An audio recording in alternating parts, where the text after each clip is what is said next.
Well, it looks like the football manager gods have saved our most frustrating summer transfer window until last. It is the 20th and final season that we begin at Lisburn Distillery today. We've got one more chance to make the magic happen, and this summer has not given me that much hope.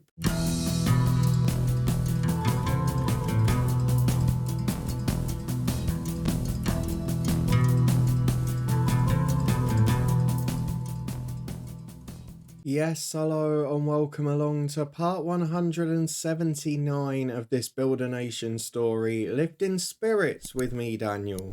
We are back today to begin our 20th and final season in charge. And if you were hoping for a miraculous transfer window that was going to take us to Champions League glory, yeah, I don't think we've had it, quite frankly. We have lost out on so many key targets, and despite the fact we're improving, we're still not able to get that top tier level of player in. And remarkably, very differently to FM21, where our Bangor City side finished with a 4-star reputation, we've still only got a 3-star one here. We're not pushing on, and I wonder if it's because we're not going as far in Europe. We're not having that drop down into the Europa League and Europa Conference, and as a result, the coefficient hasn't built up as much. But we've still got a lot to look forward to. Today, we'll get through our first game of the season, meet the players that have come in, and of course, we will look at what the other clubs have done this summer and how they're progressing in Europe too. So if you're looking forward to all of that, and you do want to see how we finish off in this save, then please do put a thumbs up on the video. If you missed it, we did have our FM24 plans video yesterday. You can find that along with a channel update up in the eye above. Lots of excitement to come after next week. But the plan now is that we are going to run through this last season from today to Sunday, every day at 3:30. And let's start with a summer transfer special, because it has been infuriating as I went through the summer trying to find a top class holding midfielder, trying to find 2 or 3 bits of gold dust across the squad, in addition to the wonderful number 10 we'd pre-agreed.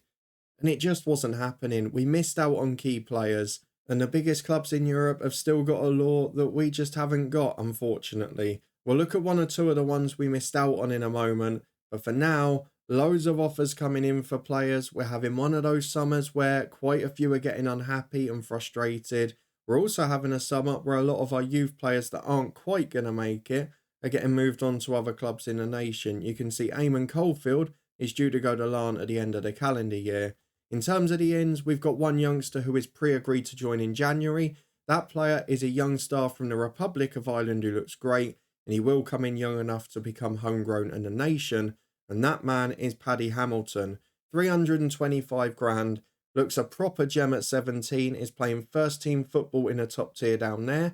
And if you do choose to continue this save after I've finished with it, you're going to have a bit of a gem in this one, because he looks an absolute superstar. Already got about 2-star ability according to the scout reports, and it's just whether we can drag him up to full potential. But ultimately, I'm not going to be the beneficiary of that. You guys may well be if you take on this save. The ones that have been done, though, are few and far between on the ins, but we have said goodbye to 1 or 2 legends, so let's go and have a look at them. We'll talk about this screen in a moment, but first, I do feel that a certain player needed a shout out. We mentioned that he left the club last January, but Morgan Griffiths has gone and he has now retired. He wanted a new challenge, and that one, apparently, was not as a player. He is our record league appearance holder, 330 league appearances, almost 100 league goals, and turned up in some of the biggest European moments, some of the biggest cup finals, and quite frankly, always delivered. He was the first star to come out of England and become homegrown at the club. So Morgan Griffiths, what a man.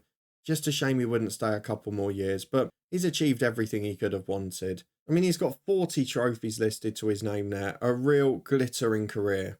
In terms of the other released players, there is one other superstar in there. Michaelis Misselidis is another player who played a key role for us over recent seasons.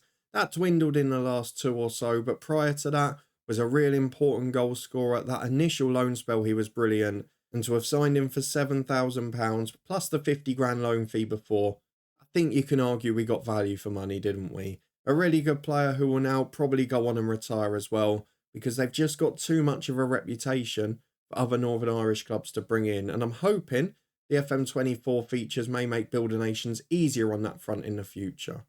Let's get away from the release players though and on to the ones that have been done this summer.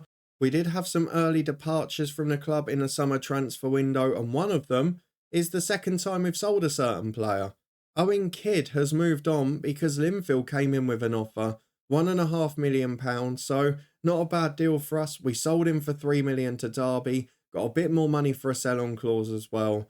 Then we signed him back for 800 grand, and now we've sold him for double that again. He's gone to Linfield, where he's going to be a rotational option, and while he was a good squad player homegrown at the club for us, I couldn't refuse the deal. He now moves on just as Miles Stout and Kashif Beaton have before, and he will improve another domestic side. So good to see him go out for that purpose, even if we would have liked to have kept him. Among the loan players that have gone out early in the summer, I think the only one that's played first team football is Ashton O'Grady. He's now gone elsewhere in the nation to Glenarvan after Warren Point, where he was last year, got relegated.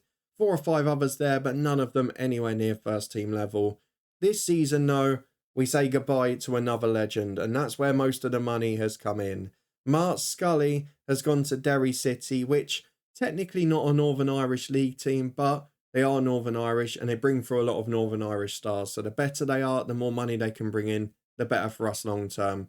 And Mark Scully for 2.8 million at the age of 31 does move on. But look at that record behind my head. 147 league appearances, 210 goals, an incredible striker, struggled last year with injuries, years just catching up with him, and he got overtaken by Hendry, who came back brilliantly from loan. But he's already scored 3 goals in 5 appearances. He looks a superstar for them, so brilliant to see him go on and continue his career.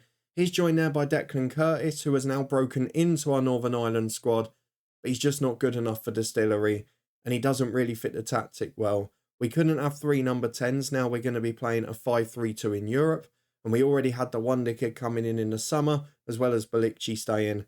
So as a result, Declan Curtis is sacrificed, but again, Derry City the beneficiary. The other 2 permanent sales this summer were both for younger players who at times showed promise, but again, not quite got the ability to make it now. Jamie Stevenson moves over to England with Oldham, who were in the Championship last year and still are in fact. He's gone there for a nominal fee, but with a big sell-on clause.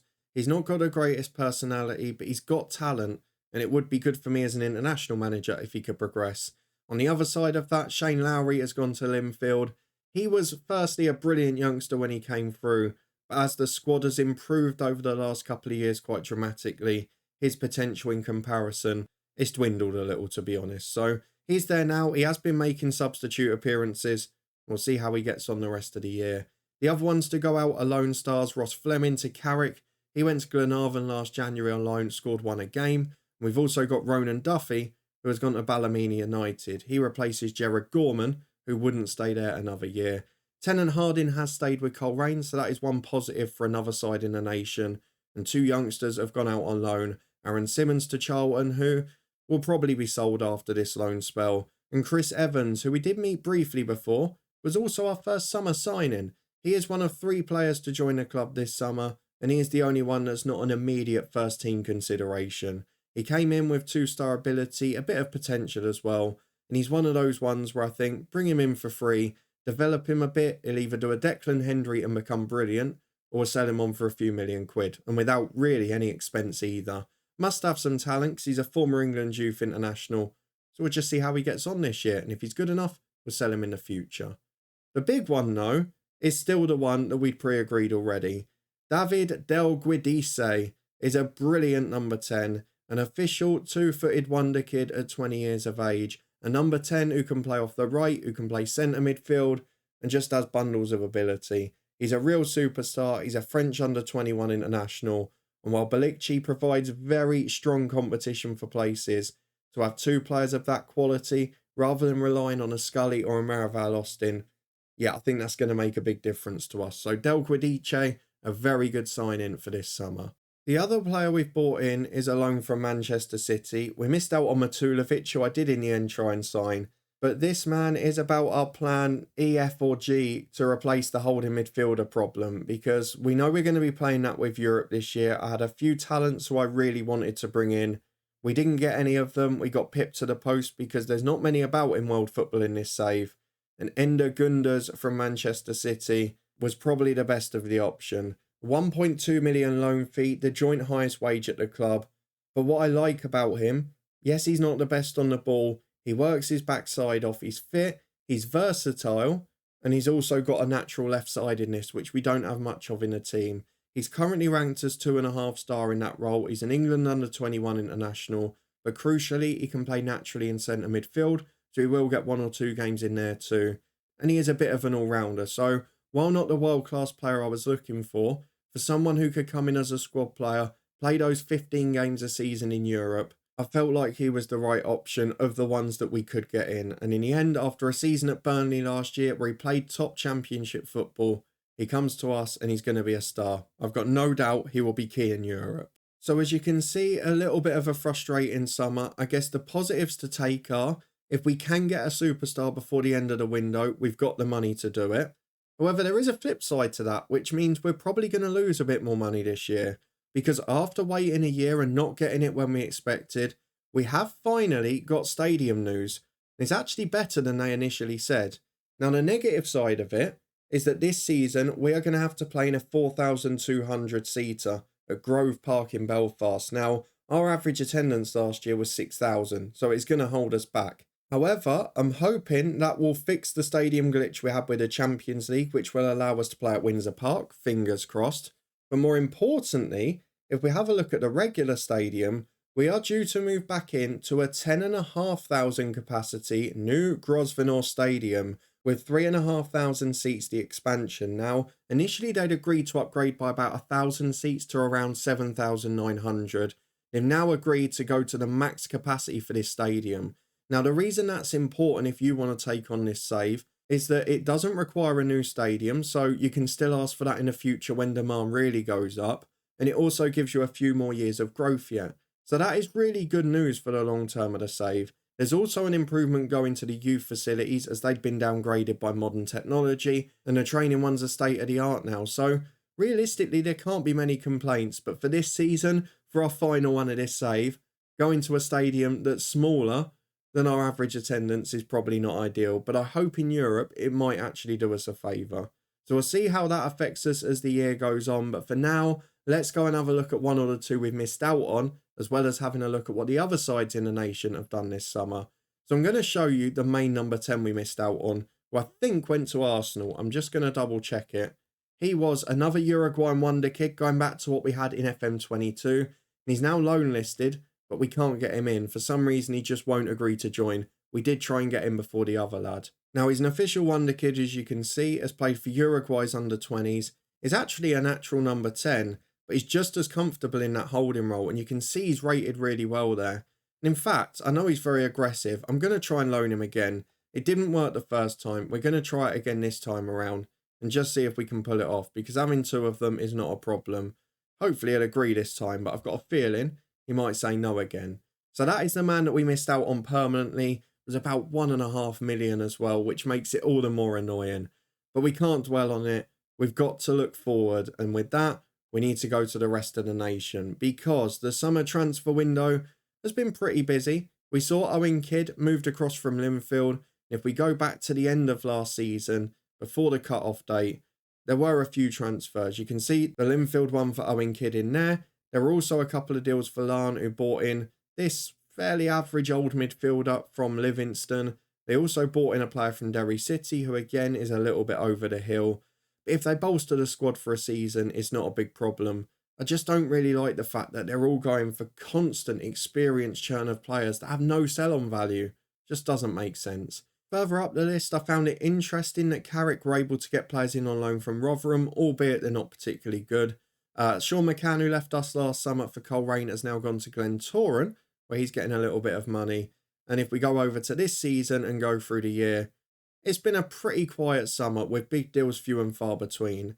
Larn got another player in from Livingston, but again, not a particularly good one for the money. The best part of £1 million spent, and I'd argue he's not even first team level for them. In fact, he's rated as a squad player. Going further up, Larn bought in a free player from Leicester, Nathan Taylor, who is a decent striker but just can't finish, which, you know, does my head in FM. And then further up, we've got a couple of big deals for Coleraine, who bought in Kenshaw from Cork City. Looks okay and nothing more than that. And then for Larn, who bought in a free agent in Steve Ridley, Again, 34 years of age. I don't know what this approach is. And a third player from Livingston in David Cousins. I wonder if they've brought in a scout, a manager or a recruitment person from that club, because to sign so many seems a little bit off. He's probably the best of the three in fairness though. Further up, Linfield signed a youngster from Larne, Larne signed a youngster from Glentoran, and Linfield signed a big centre-half from Larne. Ryan Jackson, 27-year-old Welshman. He's a proper player. I'm not sure he's better than Owen Kidd. I'm not sure they needed him. But Linfield are definitely improving and they've given Larne some money to spend as well. No big deals this summer. We saw in January that Linfield went for that striker. He has stayed so far, Atkins, but they've not added 2 or 3 more of that quality. And if they did, they'd probably be a shoo-in for a good season. If we go and have a look at how they've gotten in Europe though, Linfield have started pretty well. They beat Servette over 2 legs. They've now beaten Aberdeen over 2 legs. And they go in to face PSV in a playoff, but at least Europa League football guaranteed for them. For Larne, they've not started yet, but they've got Vaduz in a very winnable Europa League qualifier. For Glentoran, a very good start again, beat TSC, who are Bakker, the side that are in West Ham's group in real life, and Vikingur to face Fenerbahce. That's going to be tricky, but Turkish football's not in great nick in this save. And then finally, Coleraine so far, they have got past Rinsky and now face Puskás for a place in Europa Conference. I'd probably expect them to come through that, if I'm being honest. So at a minimum, we should have 4 out of 5, but if you're taking it on next year, it is more bad news for the nation, because probably for the first time I've had in a Build a Nation story, the coefficient has gone backwards, and that is because of a couple of great years for other clubs and countries, but we are now dropping down. We're in 11th place, which means we have lost that top 10 position, and the crucial news from that is that we have lost our guaranteed path to the group stage for winning a league. And also, if we drop down 1 more place, the side in 4th will need to go for an extra qualifying round in the Conference League. But the big team that are affected from this is us, and we're the one offering most of the contribution, so that's a little bit frustrating. But good news so far for the other sides in the nation. Not the best transfer window, but I'm hoping again they can all get through, get their prize money guaranteed. Maybe they'll go a bit bigger. But for now, let's go and get through to the first day of the season. Probably one of the only domestic games you'll see this year. Crusaders away. We're not going to get to see our new temporary home stadium. But let's go and get through to the squad. Pick our 11 for this one. We'll be back in a minute to run through it. Right then, fitness is a bit of an issue at the moment because we've not been able to get everyone into good shape, as you can see. We've also had a few injuries in pre-season, so Rodriguez has been out for most of it. We also had the youngster, the wonder kid, Del Guidice, out for a while as well. And Cameron Thompson came back late after getting injured with Northern Ireland, where we actually did all right. So it isn't our best 11 today, but it's not too far off it. We are going to have potential debutants as well, because Del Guidice, Gunders and Rauha, who was out on loan at Southampton last year, are all back and involved in the squad here. We've got a couple of players unhappy. Ekon going to have to start, but Schweb I have left out on the bench today. And that means our 11 in full is David Ekon in goal. Freeman and Azier the fullbacks. Freeman might well be European Golden Boy, but our scouts and our coaches don't think he's good enough now. I'm going to stick with him. He's a homegrown star. Leo O'Donnell and Puric the centre-halves, with Xavier and Montero in midfield. And a front 4 today of Paleka, Zheng, Balikci and Declan Hendry. Crusaders away on the opening day. This one should be fun. Well, let's not make any bones about it. This is a game that if we want to have a good season, we should be winning very comfortably. If we don't, I'll be concerned from the get-go. We've got this 11 fit, which is generally why we've picked it. And I'm hoping as we head into the season, there'll be a little bit more optimism today, because it's probably the opposite to last year, where I felt we'd brought in some really good players. And to be fair, we did get some good additions in January. Rodriguez, a wonder kid, Puric, the centre-half. So we sort of did do a bit of our summer work early, but when you've had a summer where you've got money to spend for the first time, and you've gone in for 2 or 3 really quality wonder kids, and you just don't get them, you get Arsenal pipping you to the post, etc., it does become difficult to take. It's not been the best start here. We've seen a couple of highlights, but not with any quality on the ball for us. It looks like we're going to be waiting for a Crusaders mistake as O'Donnell gets the ball at the back. He finds Puric, who's got space, gives it to Azier at left back. Again, a bit more of a patient build-up. Huge pitch here at Crusaders. I've no idea what size the one at Grove Park will be. We didn't get to choose this year as Declan Hendry's offside. Cold one in the top corner. It's a beautiful goal, but it means nothing because it's not going to count With 2 gone, it's still 0-0. Great to see big attendances at the other grounds though, as Freeman brings the ball down the right for us. He gives it to Paleka. It deflects to Belicci. Oh, lovely little scissor kick motion there. I'm not sure that we needed to see it in terms of how far away from the goal it was, but I'm guessing they just wanted to show off the animation. With 11 minutes gone, it's a big ball downfield, headed away by Puric, but only to Macaulay. Sinter intercepts it and he can now release Hendry, but instead he goes alone. Now he does look for the pass. Through to Ademir Belicci, and it's a great save from McDonald. Behind for a corner kick. We're getting closer. You feel like if we can knock the door down soon, there might be a few goals in this one for us. As Zheng puts a big towering ball to the back post. And the goalkeeper, to be fair, does absolutely brilliantly with it. And we continue the assault as Ademir Belicci goes wide to Paleka. Back into Belicci again. I want to get 3 or 4 up so we can see some of the new boys today. As Zheng gets to the byline, cuts it back. Xavier and Hendry are there. And it's another great save. The goalkeeper. 17 minutes in, he's having a game of his life. And it's a corner kick for Zheng to take. An outswinging delivery. Up towards the back post. Puric is there. Can't win it. It's as far as Belicci. He gets it on the right. Has a chance to cross. Makes the byline. There's only one in the middle. Xavier crosses. Is cleared away. And Bell will come downfield. Just punts it out. There is no aim on it. He just wants to get it clear. 20 gone. Crusaders will be thrilled. But this is becoming very, very frustrating. As we're back with a corner kick for Zheng. 31 on the clock. Puric up. We've got a penalty. I'm not sure it was a foul, but boy did we need it. Declan Hendry will step up. And he has a chance to put us a goal to the good. Declan Hendry. Can he get off the mark for the season? Just about. In off the post. In the end, it's the perfect penalty. But it was important that went in, and it very almost missed. Lisburn Distillery lead. Now, will Crusaders come out? Will they continue to play on the back foot? And can we finally get 2 or 3? It should be the moment that sets us off. As Linfield have gone 1-0 down at Cliftonville. Not the best start for them. Freeman gets the ball to O'Donnell. Finds Puric into Montero. It's wide to Azier at left back, who's got space to run into.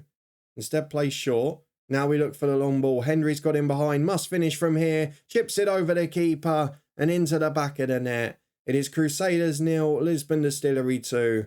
And now we're looking a bit more like ourselves in front of goal. As we reach half-time with an expected goals of 3, but we've only delivered 2 so far. It's been a good performance though. We're settling into the season well. To be fair, none of the new signings are in this team today, so it'll be later on we find out how good they are.